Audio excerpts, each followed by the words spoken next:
guys, hope you're keeping well in your bubbles out there. It's our 10-year anniversary. Not quite sure where the time has gone, and I've been going through the archives and pulling out some of our early pieces, which you've probably noticed on our feed, and I just thought it'd be a great opportunity to really come in on a video, which I don't usually do, and maybe explain a little bit more about Silk and Steel and how it started, and just show you a couple of our other couture pieces and how they're actually made. So Silk and Steel has always been a dream and a passion of mine.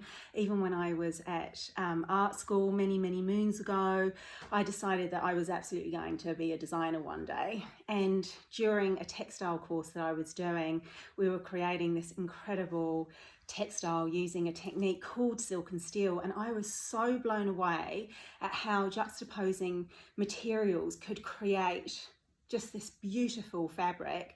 And at that point I knew that my brand was going to be called Silk and Steel, because I just love the idea of having opposite elements to create something so unexpected. So that was then, and 10 years ago, after a trip to Italy, I went home to see my family. I was so inspired by what I saw in Rome and Florence, and I came home to New Zealand and I said to my husband, that's it. Now's the time. I'm going to put my marketing skills and my design skills to use, and I'm going to follow my dream. I'm just going to put it out there. So I did, and I started creating these one-off couture pieces, and I wanted to make one-off designs because I wanted them to be like works of art, put my heart and soul into them, and create really like a talking piece that you could wear with the simplest of outfits, and it would just elevate a dress or a jumpsuit and be an heirloom piece that you would have and treasure forever. So some of my first designs include the tribal neck piece, which is the one that I've just recently posted about. And then following that, because as soon as I created that, I mean, it was very humbling. The New Zealand media and fashion industry were just absolutely incredible and really supported Silk and Steel from the beginning. And my pieces were put on the runway at New Zealand Fashion Week and featured in our amazing New Zealand publications. So very grateful for all of that. So that was really the catalyst to just start evolving the brand even further, because it literally started with $100, and for every piece that I sold, I just bought more materials and created more pieces, which I then on-sold. But some of the early pieces I held on to, and I'm so glad I did, because the piece behind me is actually on show in my home and is always a constant reminder of why I started and my passion, which is just, you know, very special. So I will never sell that piece. But some of the other pieces that I made in the early days include this vintage inspired neck piece.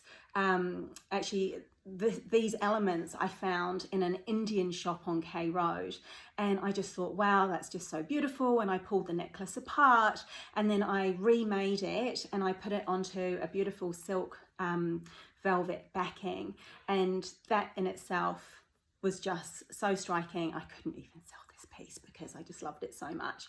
But that was another beautiful couture piece that I made in the early days. And another piece that I made, which I really want to show you, is this piece. And this was actually featured on the runway at New Zealand Fashion Week as well, with a number of designers, including Sarah Lilly, and then also with Tourette Nerfman. And then Tourette actually put this piece in her European collection, which was sold and that was about 10 years ago now. So this is my only piece, absolutely beautiful. All those pieces are actually black onyx and agate, silk fringe, and then a silk velvet back. And then it was tied with a velvet ribbon. And again, it's just another piece that I won't sell. It's just part of the archives, and it's just so divine, and just with a very simple black top, black dress, it just elevates it. And definitely one of my favorites. And the last piece I want to show you is a piece that I actually made when I was working on a runway show with Trellis Cooper, and I actually developed a whole collection of bespoke pieces to go with her range, which we showed at New Zealand Fashion Week, which was incredibly exciting. But this was one of the pieces that I held on to, and just to show you that they are very intricately sewn on. These are pearls with Swarovski crystals and hematite beads, an interwoven chain, which I've then stitched onto feathers and tulle, and the back again is a silk velvet back, and it ties with a grosgrain ribbon. And this is really quite spectacular, but this piece took days and days to make.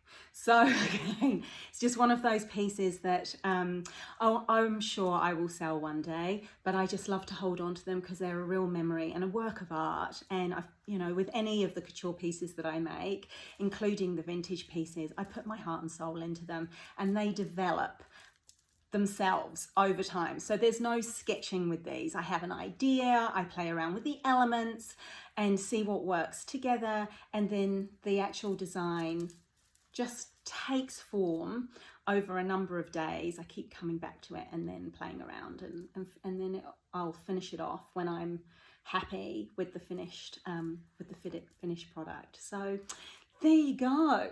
But what I thought I would do is next time I'll take you through some of the vintage pieces that I've made. I really love vintage jewellery so much, and I have found so many beautiful pieces along my travels living in London and Paris, and I've still got a lot of them.